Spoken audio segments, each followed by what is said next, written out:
Hello, and welcome to the I Love You Bet podcast. I'm Heather, and this is my sister, Rian. Each week, we will revisit relics of our childhoods using our multiple master's degrees to critically evaluate the crap that consumed our misspent youth. So join us, sisters, latchkey kids, cuspers, and lazy feminists as we look back at our past to say, I love you, but...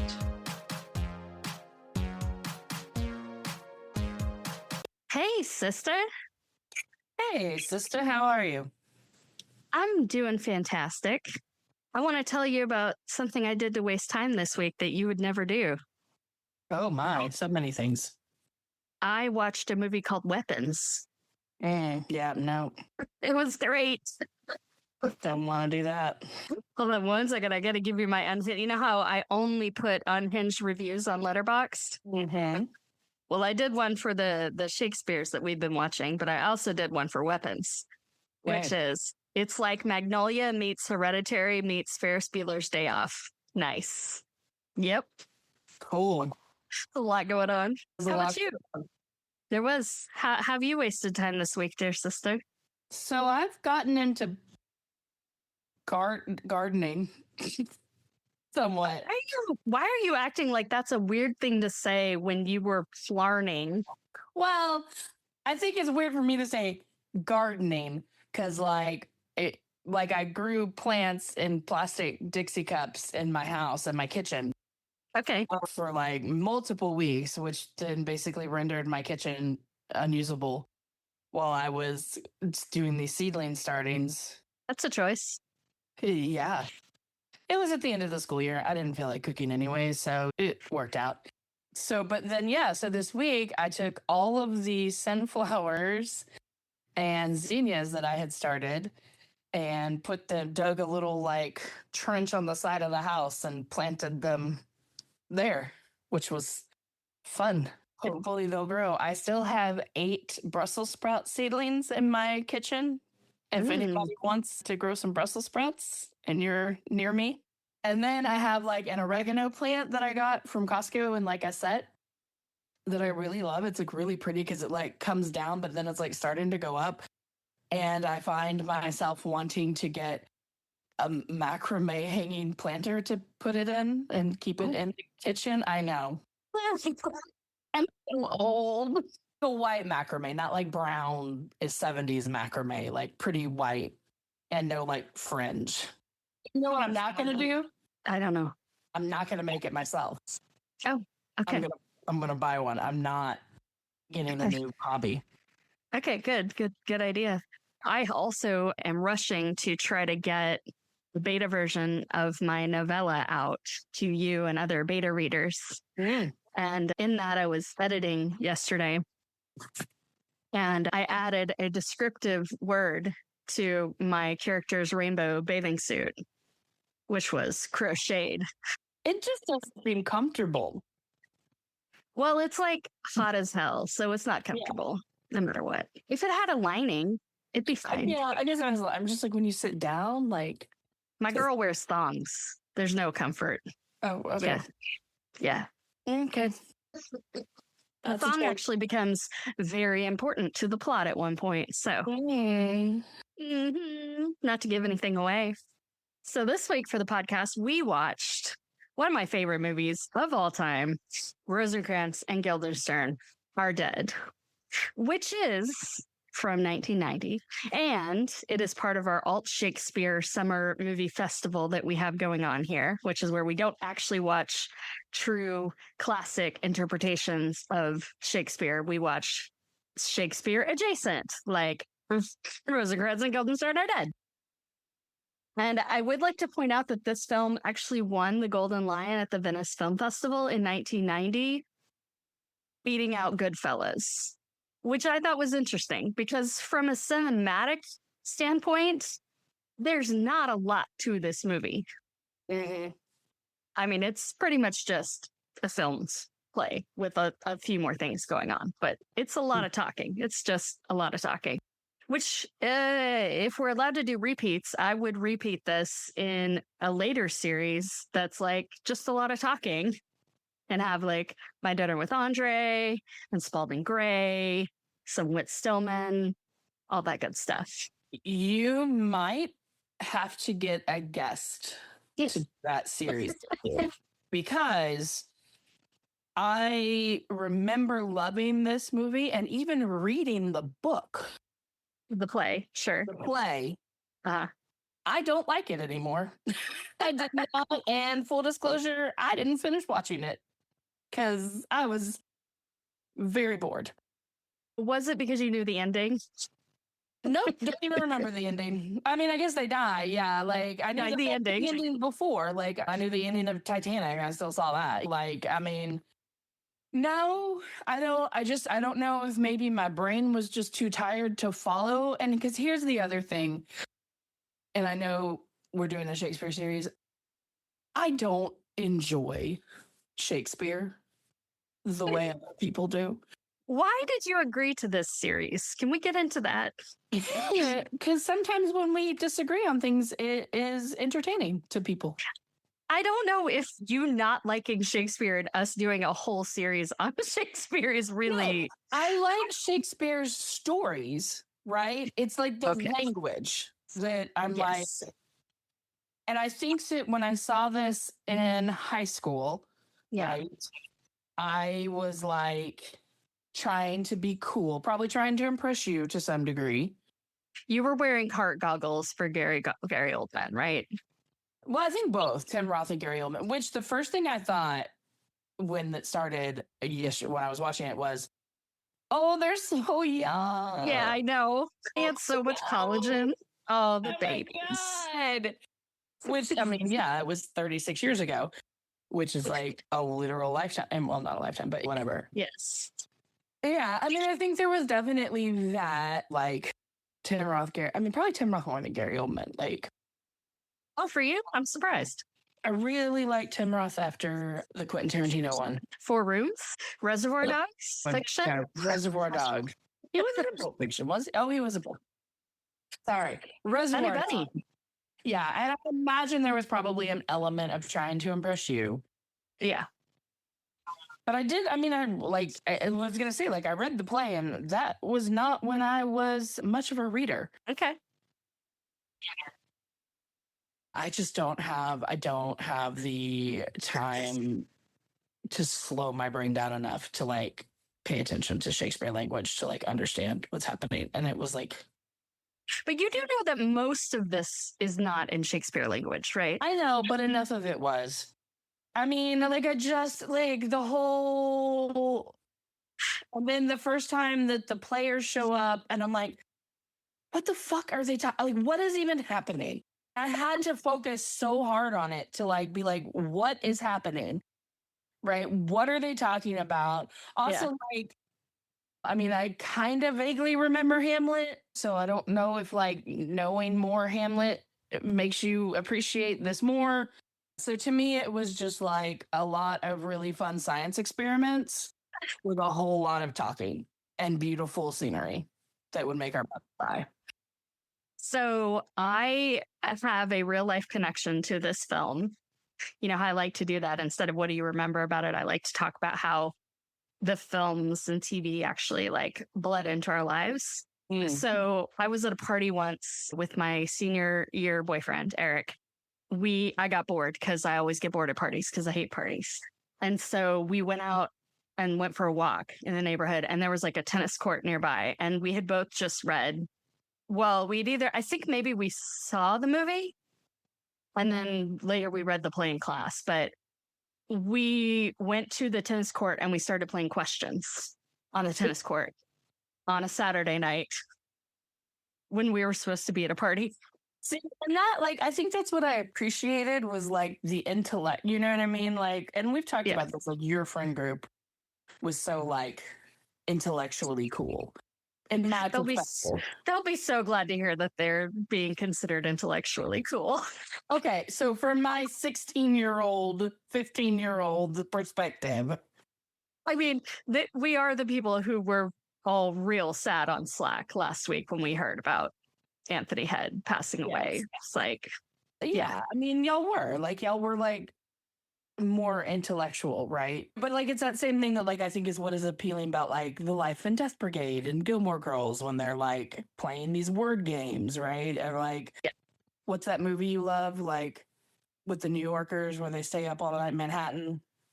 Yeah. And, like, Metropolitan where they just talk to each other. Like that like intellectual elitism, right? Because I remember trying to play questions with my friends after seeing it, and it never worked. Like they would never, like it just womp womp.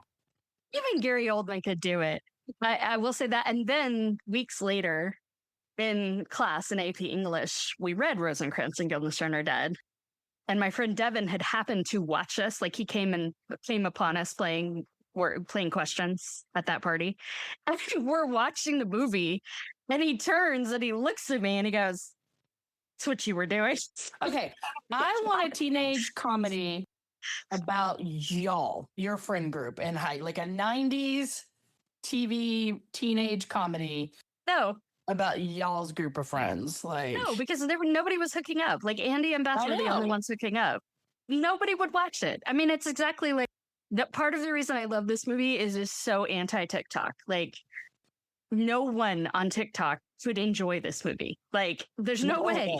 There's no way that this generation could watch any of that. I don't have the attention span. Like it's not, the intellectual curiosity is not there. I mean, it's definitely a movie where you can definitely feel like intellectually superior in the sense that if you know Shakespeare well and you know Hamlet well, then it's really fun whenever pieces of Hamlet actually show up because it's like this little Easter egg of like, I know where we are. I would just like to say that as someone who, as I mentioned in the last episode or in the episode about 10 Things I Hate About You, because I don't know what order I'm going to say these. As I mentioned in the 10 Things I Hate About You episode, which I guess I now have to make happen before this one. Anyway, I don't know. I got to cut all this out. Anyway, so I started reading Shakespeare when I was way too young. And Hamlet was definitely like one of my favorites. Like I saw several versions of it. By the time we read it for AP English, like I had read it enough times that I didn't really need to read it for AP English. And I was in a speech class at the same time where we had to give speeches.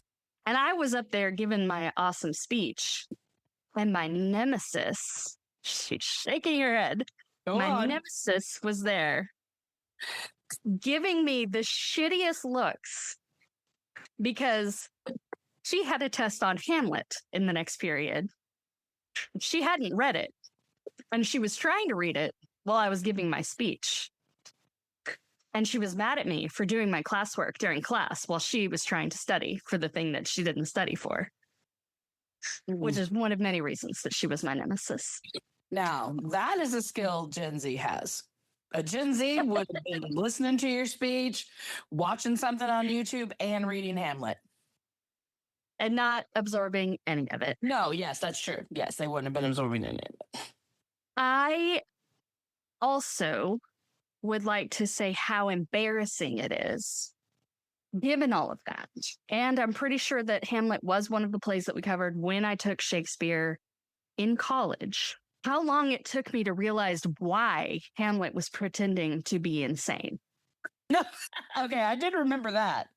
Because like I wrote down like Hamlet was pretending, right? Question mark. I knew it was like his brother uncle, daddy uncle, like killed his dad and married his mom. Yes. Now I guess I don't remember why he was pretending to be insane. Because see, and this is where I love that Elliot is as curious as he is, because I feel like I'm not as curious as I should be. Like, it's a pretty fundamental question. We all know he's insane. We can't tell if it's real or not. That's one of the central questions that like his uncle dad is trying to figure out, right? And finally, I went to like a Shakespeare talk after I graduated with my master's degree, because again, nerd. We used to go to Shakespeare in the park every summer in high school. Nerd. Yeah, we and get I'm it. in this talk. Yeah. Blah, blah, blah. So anyway, this professor who was giving the talk goes, well, and he was pretending to be crazy because at the time they wouldn't kill insane people. it was considered Cruel. uncouth, right? Like cruel, right? Like you wouldn't kill a crazy person. So he was trying to find a way to keep himself alive to prove. Okay. Yeah, which is why his uncle tries to send him to England to get killed. Tries to send him to war to get killed. Okay. Like his uncle wants to kill him so he can maintain power because that's what they all did back then. So he's like, I'm gonna act crazy. Okay. Because the rules of progeniture state that as the king's son, he should have become king. Yeah, like I got that in the part that I watched. They were like, so your dad died and your uncle married, and you are his oldest only son, but your uncle's king. And he's like, yeah. And then he's like, I'm going to talk to a chicken. Like when he was talking to the chicken, I was like, he was pretending to be crazy. Oh, yeah. Yeah, okay, cool. Got that this time. I don't know if I got it before. Now, how he did Ophelia, never going to forgive. Like, no, because his pretending to be insane actually drove her insane. Yes, yeah. He did her dirty. That was not nice. She was a casualty. Yes, very much. I don't know if you picked up on this or if this is just what I did because I couldn't actually pay attention to what they were saying, but like Gary Oldman was giving some very Keanu Reeves a la Bill and Ted's Excellent Adventure. I can see that. Yeah. Which one came out first? I guess Bill and Ted came out first. Bill and Ted came out first. I don't know. Gary Oldman, please tell us, were you influenced by Keanu Reeves' performance? Let me tell you something. Gary Oldman has gone on record about being sober, and there is no way that man is listening to this. Sober. Because he's now sober? Yes. Oh, cannot. But if he were drinking, maybe. Like maybe if he were drinking, there's a chance. Maybe. But not now, for sure. If anyone listening to this podcast ever gets the opportunity to meet and ask Gary Oldman a question. I would also like to point out that I think part of the reason I'm so enamored of this is that it captured my imagination during my existential phase of life, which was like senior year and college. I got way into existentialism. She's now not only shaking her head, she's covering her face, y'all. She's so disappointed in me. Dear listeners, I don't know if you know this, but Heather is very smart. Oh my God. That's No, I know. I'm just kidding. I'm kidding. You are very smart. I know. It's just funny. I've always been jealous of that. I think that's the difference between appreciating something that other people don't appreciate, right? Like, I don't say it to be smart. I know, Heather. I know. I also appreciate that both of these actors were involved in Quentin Tarantino projects. I find that quite cute. Yeah. And then they're like, we started here. However, at the beginning, when they were traveling and there was nothing for them to eat but raw vegetables. No, he made himself like a big old... He made a triple decker sandwich, but before that, it looked like it was all just vegetables. Yeah, I was Roth was taking 30 minutes to eat a fucking tomato. Like, how many times can you bite into? And it wasn't even a big tomato. It was. No, I think he was eating multiple tomatoes. Oh, okay. But they were all different sizes. Like, he took the bite of the whole tomato, and then every other bite after that was like of a partial tomato. So, like, you see how my brain could be like, he's eating the same. Yes, I think that it was just bad editing because Tom Stoppard had never really directed before. Well, and that was an interesting thing that I saw too. Like when I tried, I was like, well, let me try to look up some information to talk about since I know I'm not going to finish watching this. Is that things that people put in on like IMDb as inaccuracies were actually intentional. Yeah. Cutting from day to night and all of that. That it's like them switching their names up and like all of that apparently is like a thing that Tom Stoppard does. Well, it's intentional, yeah, and it happened in the original play. Yeah. So, and I love that too, where they're like, you, Guildenstern, and you, the other one. And apparently when they were first hired for their roles, they were hired for the opposite. And then they ended up switching, which I like that too. Yeah. I do. One of the things I think I liked the most watching it this time was times being what they are. Was one of the things that the player says. He says, times being what they are. Oh, yes. We should start saying more. Guildenstern said, and what are they? And he said, indifferent. And I was like, yep, that sounds about right. I would say fucked, but okay, that's a much smarter way to say. Originally written sometime in the mid-60s and still true today. Yes. I don't know if I noticed it the first time I was watching it, but like it was like maybe it was when they were they couldn't have been doing the questions, but I don't know at one point, and I was like, hair. What a piece of work his man. Oh yeah. Yep. I was wondering if you remembered that, because that's honestly of all of the Shakespeare that I know, that I could just, if somebody was like, quote Shakespeare, I could quote most of that speech. What a piece of work is man, but it's only because I've listened to the hair soundtracks. It doesn't really count. I mean, well, and I can still do some of Romeo and Juliet from the time we tried to put on the neighborhood production of Romeo and Juliet one summer. Aw, see? Yeah. I made you a nerd too. I know. Like, and I would have been in like, the oldest I would have been would be third grade. Yep. Or probably second grade, honestly, somewhere between second and third grade. And yes, you made me play Romeo. Oh, I'm sorry. Which I think we've talked about before. But that's okay. But yes, doth through yonder window light, Juliet is the east and something in the west. Maybe I can't still quote it, but I remember it. That's good. Well, man, the hair soundtrack was a banger. Not to... Oh, I know. I was listening to it recently. I need to... Although I was upset because the way that they do it on Spotify, which I shouldn't have been listening to Spotify, blah, blah, blah. They put like the most popular songs, and then they have all the other songs. So like I was listening to it specifically because I wanted to hear Black Boys and White Boys, and I wanted to hear What a Piece of Work is Man. Man, Teresa, and I love that song so much in high school. I want you to keep that song in your head when you're reading the book, okay? It's going to help you. Oh, okay. I'll listen to it before. And if to a point where I'm like, then I'll listen to it again. Okay, that's fine. Hold on. Where was I? I am going to start calling Elliot Polonius. Is that the king? No, Polonius is Ophelia's father, who just walks around and he's always fucking talking and he never shuts up. Why are you so mad? Oh, I think my internet's shitty. Hold up. I was like, damn, I'm not allowed to make fun of your kid anymore?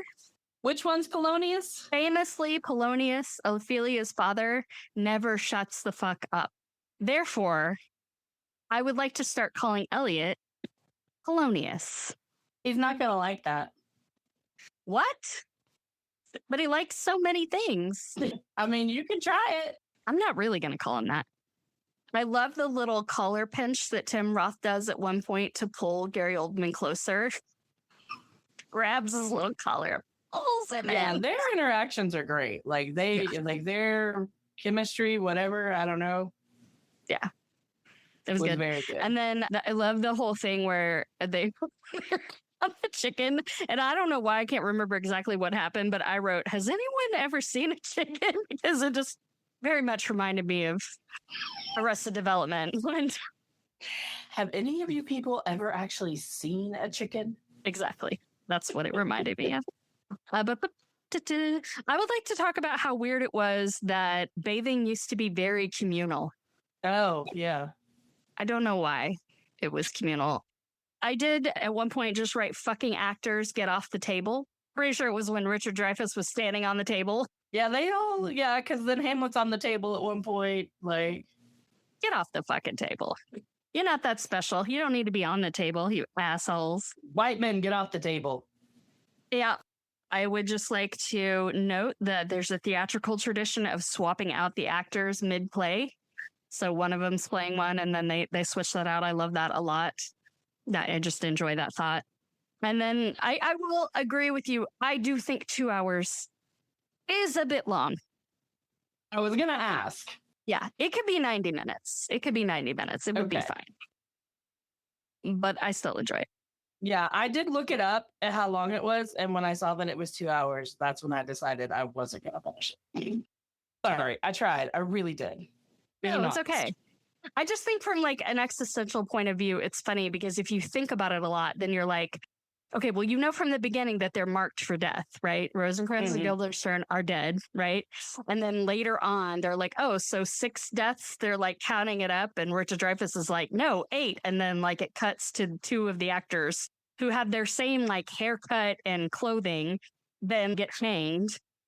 Then they're on the ship and they think they're going to take Hamlet, and then Hamlet fixes it so then they know they're going to die because they're going to be delivered with this letter. But the fact of the matter is, like, we're all gonna die. We just are. Like, we know Yes. that, and we distract ourselves with all this nonsense to pretend like it's not happening. But it is going to What else are happen. we supposed to do? Right. Yeah, I don't want to live forever. That sounds awful. Well, but No I mean, thanks. like, are we supposed to wander around thinking about how we could be dying at any moment? Like, I mean, No, I don't think that's it at all. I Right. mean, well, because like Elliot will do that sometimes, where he'll be like, "I don't want you to die," or "When are you gonna die?" Or, and I'm like, "Honey, it's gonna happen. It's gonna happen to everybody, and we just have to enjoy the time we have, kid." Like, I mean, like you said, that time is the most precious commodity that we have. So Ryan Davis, last thoughts on Rosencrantz and Guildenstern Are Dead. okay, So I did a little bit of research. I didn't do a deep dive in this one, but I did want Yeah. to point out, because I was like, what the hell is Richard Dreyfuss doing in this? Like, he's not English, so he just immediately sticks out. And you don't think of him as being a Shakespearean actor. Like, what is going on? Okay, so one thing I read, I think it was on Wikipedia, was that they pulled in Dreyfuss because Sean Connery abandoned this film to get the bigger paycheck of Hunt for Red October. And I was like, well, that sucks, but get yours, I guess. I mean, that is quite like to go from Sean Connery to Richard Dreyfuss. It's weird. Yeah. Yeah. But then I think it was on IMDb, I saw that Connery actually fell ill and that Dreyfuss stepped in. And then something about Connery fell ill and then Tom Stoppard ended up suing him. Something. So I don't know exactly what happened, but it sounded like there was a lot more drama behind the scenes. So that is the hot goss related to Richard Dreyfuss. Well, in case somebody wants to go follow my steps and try to figure out what actually happened, I don't care that much. Someone figure it out. Thank you. That is it for this episode of I Love You, But. What made you laugh? What made you cringe? What did we forget? And what should we talk about in future episodes? We want to know your thoughts. Find us on Instagram, Threads, and TikTok at I Love You But Pod, or email us at iloveyoubutpod@gmail.com. Listener email and comments may turn up in future episodes. This podcast is independently produced by us.